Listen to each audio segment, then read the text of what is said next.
Ibinunyag na ng komite ng Senado ang listahan ng mga umano'y agri-smugglers sa bansa kung saan hinimok ni Senador Pangilinan ang DA na agad panagutin sa batas ang mga ito. Ang detalye sa report ni Vel Custodio.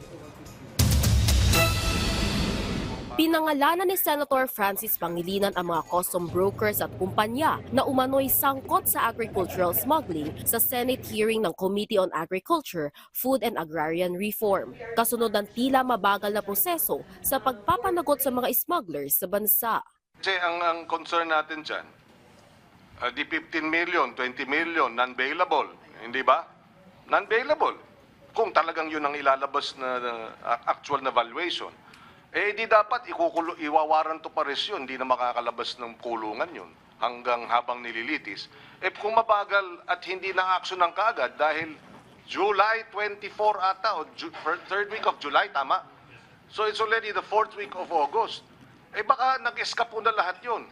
Kabilang sa mga consignees ang hinihinalang mga kontrabando ay ang 1024 Consumer Goods Trading, Birches Consumer Goods Trading, EPCB Consumer Goods Trading, Queenstar Industry Consumer Trading at Vox Enterprises OPC. Pinangalanan din ng senador ang mismong mga pangalan ng custom brokers. Ilalagay na natin on record dahil minsan hindi nalalaman yung pangalan tinatago o kaya kung ano-ano, di ba? Ayon sa senador, kapag in-inspect na ng DA, sampahan na agad ng kaso ang mga sangkot at isama na sa blacklist. Batay sa Anti-Agricultural Economic Sabotage Law, kapag mahigit 10 milyong piso na ang market value na smuggled agricultural products, non-bailable na dapat ito. Pero problema ng DA, lahat ng aksyon ng ahensya sa smuggling ay dadaan sa law enforcement agencies, kabilang ang Anti-Agriculture Economic Sabotage Council at Bureau of Customs para makapagsampa ng reklamo. Kaya hiling ni Agriculture Secretary Francisco Tiu Laurel Jr. na mabigyan ang DA ng pangil para mapabilis ang pagpapanagot sa agricultural smugglers.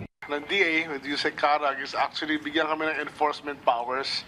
And ang gusto rin namin, if possible, is kami yung maging secretariat, if not the member naman of the council, at least maging secretariat para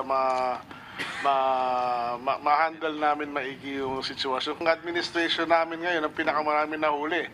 Kaugnay nito, patuloy na pinaplansya sa Kongreso ang pag-amyenda sa Rice Tarification Law upang maibalik ang otoridad ng NFA sa pag-regulate na importation at masugpo ang smuggling at hoarding. Mungkahi pa ni Senator Kiko na kung pwede ay ilipat ang 3 bilyong pondo para sa pre-inspection ng importation at border control upang madaling ma-identify ang mga smuggled products.